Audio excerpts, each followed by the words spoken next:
အားလုံးပဲမင်္ဂလာပါရှင်ချစ်တို့ရေဒါလေးကတော့တမယာသီးပေါ့နော်တမယာသီးတနှက်လုပ်ဖို့အတွက်ကိုအဲ့လိုမျိုးလေးစိန်ထားတာပါ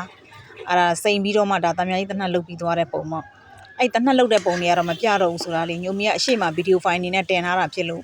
မပြတော့ဘူးလုပ်တဲ့ပုံလေးကိုတော့ဒါလေးကတော့ကြက်ဥစီပြန်လေးချက်တာပေါ့နော်အဲ့ဒါ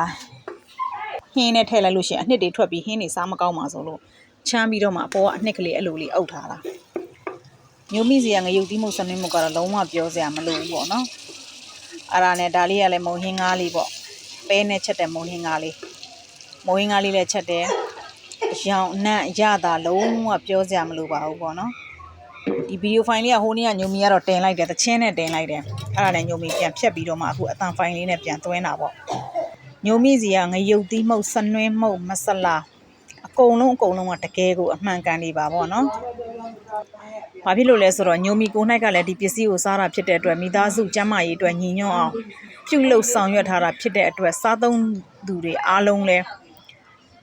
အဆင်ပြေကြပါစေလို့ဒါလေးကတော့ဖျားဆုံးအတွက်ပေါ့နော်